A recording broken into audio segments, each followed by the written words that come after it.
Okay, that was Attack on Titan, Season 4, Episode 18. Before we get into the episode that we just watched, I stupidly forgot in the intro to point this out to you because I noticed it when I was editing. I even added in like a little like editor's note for just my appreciation of this. And I can't believe I missed it during the episode. Episode 17, Judgment. Episode 17, yeah. It's just like, it's little, okay, yeah, so here we are. It's little things about Attack on Titan that make this show better than any other show. Yes. And this is one of those examples. Like, it reminds me almost of the insane Levi action scene in Season 3.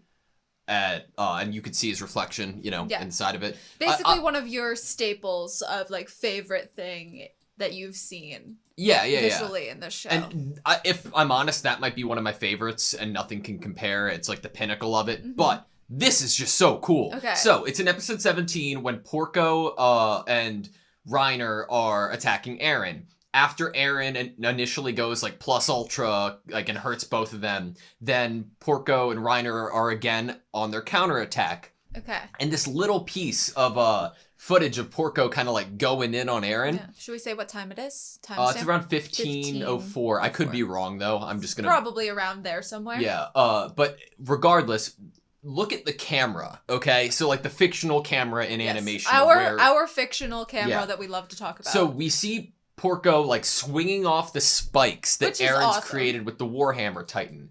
And this is where it happens, okay? Okay. He's holding on to the right spike, and he's not gonna fling off of this, okay? And just go to the next one. He is going to circle around it to build up momentum so he can go farther, right? Okay.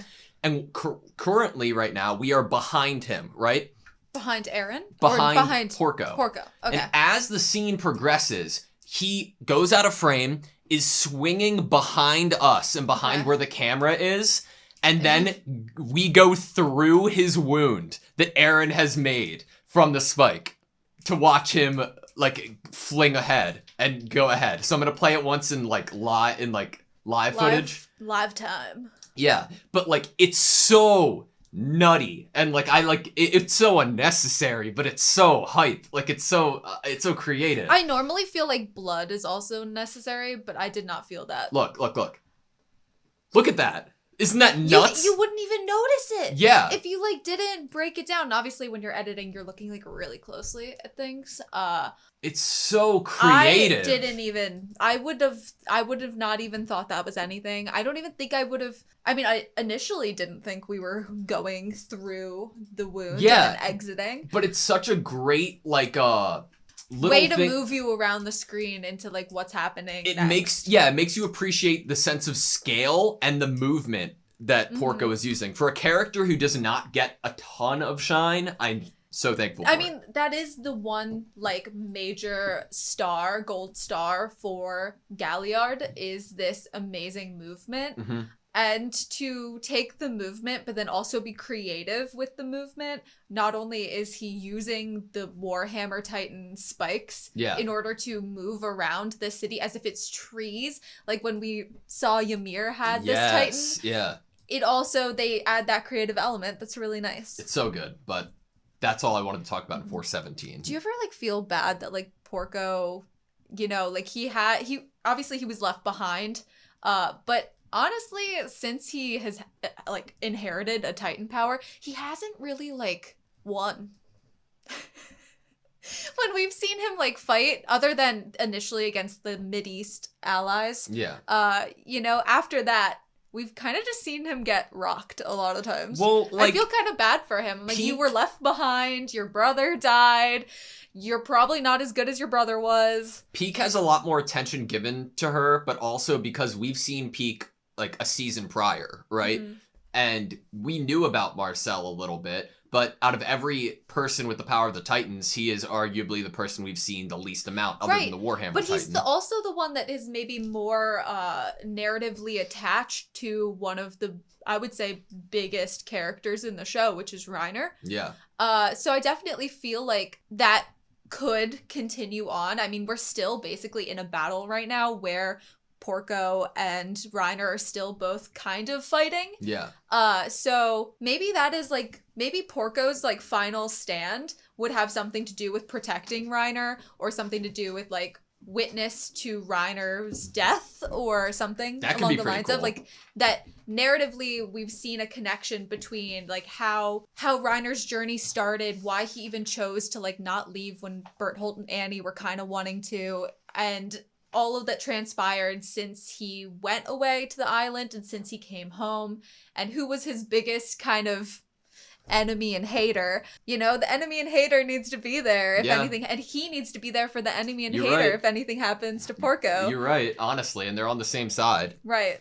But yeah, that's all I had for 4X17. But 4X18, right off the bat, like, Mikasa, like... Okay, so my question with the Mikasa thing, we obviously know, and like I've talked about the whole idea of like a truth being embedded in a lie to make it more believable. Mm-hmm. What if the Ackerman thing is true to a degree, but as the Ackerman, you are the person who ends up choosing who you would like to devote yourself to? Like, maybe that, like, uncontrolled... So that there is somewhat of a free will element that you have chosen who you will use your powers for. Yeah. Like, who you lay your... Like, as if they are the king and you take up your sword for them. Yeah. Like, I'm trying to think of, like, any other little bit of, like, rule in there that would... Like, Ackerman rule? Yeah, that would make what we've been told about it still somewhat real and not completely a lie, you know? Because I definitely understand, Armin, and, like, get that it could be a whole lie fabricated based off of the knowledge of Mikasa having headaches. Right. But there could be more truth in it. I think our one main issue with not going so wholeheartedly believing this whole, like, that she only kind of fights for Eren because of the Founding Titan is because of that initial meeting of the two of them. That we can talk all day about connections, and obviously they've placed some really fun ones where Kruger saying Mikasa, Armin, we say that all the time. There's been some fun placements of it, but it is not something that happens like consistently all the time. Mm-hmm. And I don't think that everything that happens needs to tie into that. Yeah. So I don't think we need to go there with this first meeting between Mikasa and Eren. I don't think that needs... I think it could totally just be like that she decided to, you know, it came out of her in order to protect this boy that was protecting her. And from then on, you know, that became like the driving force of using her powers was protecting this boy. And I don't think it has... I don't think it needs to have anything to do with the fact that in the future he gets the Founding Titan. I feel like I try to always find connections between like, oh, well, if it's all connected throughout the paths and memories, then nothing is coincidental. Yes, you know? exactly. And I think I go down this path that nothing in the story is coincidental. No one actually is making true free will choices. I went there a lot with like Mr. Casaver, you know, a bit ago. And I think we both did. It's I think that I wonder if that's getting in the way at all of what I'm thinking, that I keep thinking that characters must be doing actions because either they have a feeling of the future or... Okay, so it's so funny. God, it's gonna be unbelievable. Sometimes we just are like thinking the same or very similar things and we just don't like jump on it. I've been like looking like through my old Attack on Titan notebook rather than my new one. The OG Attack on Titan notebook. Yeah, and like for a very similar thing. Because in episode... Because you're exactly right, and I wanted to go off of that. In Season 3, episode 21, I have like 3 or 4 pages of notes, maybe 5. And there was something, and I wish that I knew where it was, that we got more, like, the definition of the Attack Titan, right? I think you and I could paraphrase, but that's it. And I think that you and I have been trying to connect, like, everybody, like, nothing's a coincidence. Mr. Casaver, like, oh my god, this is Everything is, fated. Everything is fated. Fated. And then, in turn, is there really even free will? But, yes. But, realistically, the only evidence and I think that you and I, or only speaking for myself here, I tend to put that onto the Founding Titan because it seems to be the Titan with the most emphasis, the most power. And if I think of power, I think of like, oh, you have more abilities, right? More influence. More abilities. So I think that that's where I've been at. But if we simplify it to like the simplest truth of what we do know, I was just about to say the simplest truth is that there is no truth, because I have that written down right here. No, the truth of the matter is that we have only really seen memory timey-wimey things like once or twice. And both of them have connected kind of to the Founding Titan, but definitely to the Attack Titan. Remember when we saw the memories from Grisha of like through Eren, and we got like the Grisha flashbacks of things that hadn't like happened really yet, and were the result of Grisha leaving the compound with the royal family and the church. Like, if we think about it with just what we've been given, of any time we've really gotten concrete evidence that there has been, as you like to put it, timey-wimey stuff. It rhymes. But I see where you're going with that. It always has the Attack Titan in play. And again, my heart's like, oh no, it's not that. It's the Founding Titan because it's more important. But is it? If this whole discussion is there coincidences? Mm-hmm. Everything's fated. Is there even free will? If we're paraphrasing our definition that we kind of remember for the Attack Titan, is that it's supposed to break through for liberation and for freedom. And who would know liberation and the truth of liberation other than somebody to know what's to come and what has come in the past? Right. It's like it's a driving force to be able to break free out of things. Is wanting to be free. Eren's way, guaranteeing freedom. Sorry, my handwriting's pretty freaking bad, but it's in the same episode 21 of season 3, mm-hmm. and it's that whole like, it's like it's breaking the wall, for lack of a better way of putting it. It's like breaking a glass ceiling. It's like understanding that you are confided and wanting to be the person to break out of that, which Eren has had since episode 1 of season 1. That desire to be pissed off at cattle in a cage and wanting to be different. And mm-hmm. And then obviously what flashback did we get in this episode that completely kind of brings up, I guess it's more evidence for Armin in his choice to maybe try to believe in Eren a bit, is that flashback of Eren pointing across the sea. And I remember how we felt. Remember how we felt when Eren did that? And we were all like, haha, don't eat that. It could be like poisonous, you know? And we were talking about, oh, wow, what if they came in contact with this? What if they tried to make little sailboats and then they met sharks for the first time? And we were having fun with it. And so were the characters in the show. And then Eren was, we were calling him a party pooper. We were calling him a downer when he did this, even though it was like completely like realistic that he was still worried or upset or thinking about. The kind of truth of the matter was that there were still enemies and they still like weren't completely free. And he didn't feel like he could celebrate yet, as everyone else was kind of relaxing. And he didn't feel like he could relax. And, I liked that flashback coming back here, especially with Armin I feel like Armin's doing a lot of mental gymnastics at the moment to try to come up with his own hypothesis of what exactly he believes Eren is trying to do. And I think that he's getting there. I don't know if he has an exact hypothesis of what he thinks Eren's goal is, but every step of the way, I think the last like 3 episodes, he is, gathering his evidence. He is searching back in his memories and identifying moments and times and dialogue he's had with Eren that will further his idea and his hypothesis that he believes could be true for what Eren's thinking. And so I just was really happy to see that flashback with like, oh, if we defeat everyone over there, then we'll be free, right? Yeah. Holy shit, dude. I just wrote down like a fucking like, this is all one train of thought. Like, I love it. This whole so if what we were just talking about, sorry, I was just like so caught up with this idea and I didn't want to forget it because I think it's really not the thought but the story itself, if this ends up being true, is like really insane. Is this like a Ben crazy theory time? No, or is this like I think something maybe a little more bit tame? A little bit crazy theory, but if it turns out to be the case, then you should get a crown. No. Oh. I could buy you a crown. Attack on Titan should get the crown. Oh. Because but would you get a gold star for like figuring it out? No. Okay. I don't somebody watching Attack on Titan and understanding a story doesn't deserve anything. Right. I mean, you heard what Cicerone Noah said last episode about your anyway, mediocrity. So talking about the Founding Titan and me believing in my heart that would be the way that timey-wimey memories are connected rather than the Attack Titan. I started thinking about why I believe that and why in my heart I feel that way. And I think that my biggest reason for feeling that is what information was given to me during the time of all of these things unveiling. And the information given to me was that the founding Titan with royal blood, and every time it's passed down to a different person, it comes along with the king's will.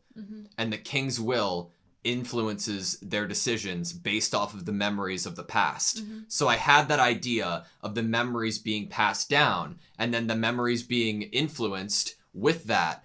And I was like, okay, that's in my mind. And then right after we learned that information, we had Grisha taking the founding Titan and giving that power to Eren. So here's where so that's, I think, the reason why I believe what I do. Why I connected the memories and the time and passing down that to that of the founding Titan. But here's the difference. This is when I'm like, holy shit, it's a false flag. Holy shit, it's right in front of my face. I think I'm already following you. But they're putting the flashlight somewhere else. Yeah. If we take everything that Eren has said, especially to Armin, the person who's trying to figure this out. I'm trying to be Armin right now. Okay. It's hard. I don't have blonde hair. You're not blonde. I mean, I'm like half blonde. He had made a point to Armin to say, you're not to be trusted.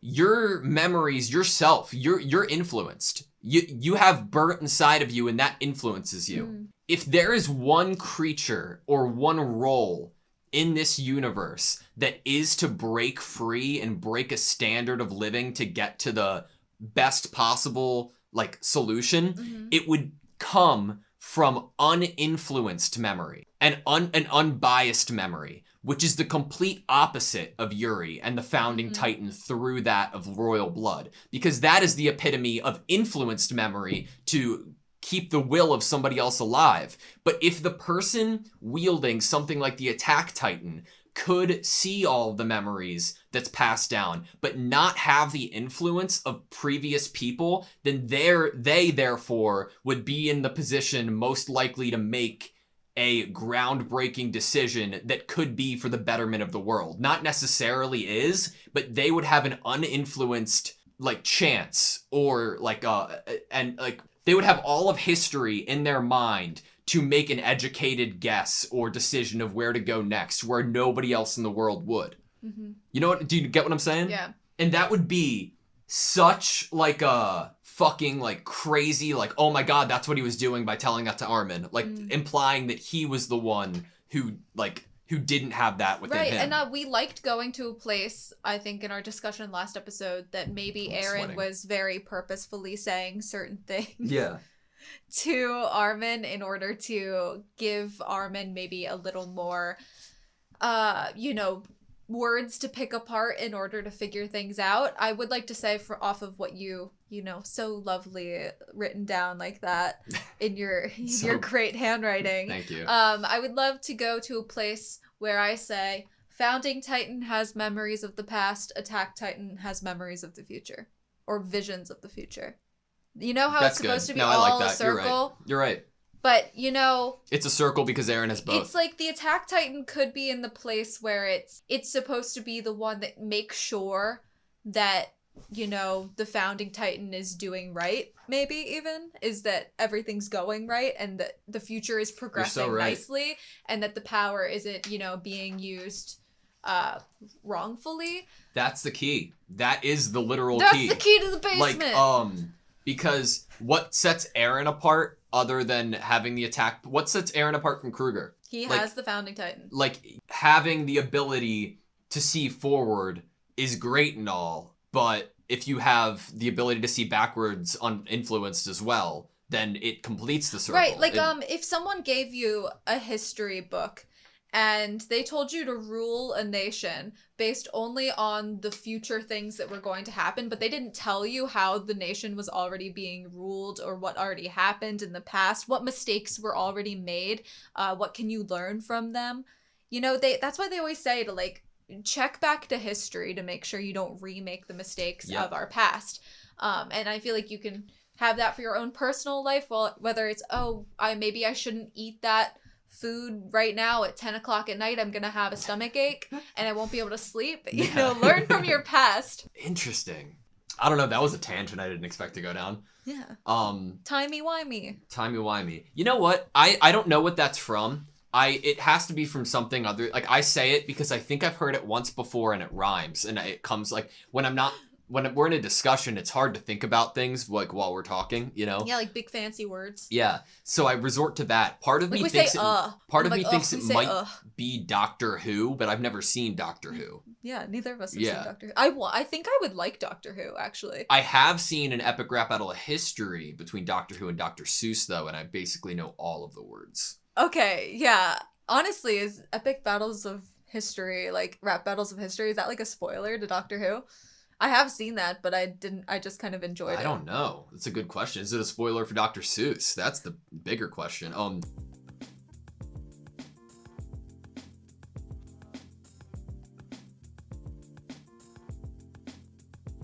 I don't know. That was a tangent I didn't expect to go down. No, that was a tangent I didn't expect to go down.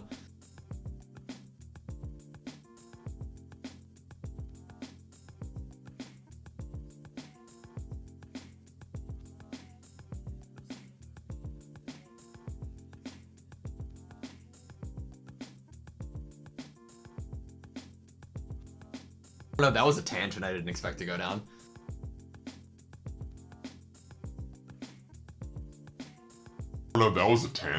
expect to go down.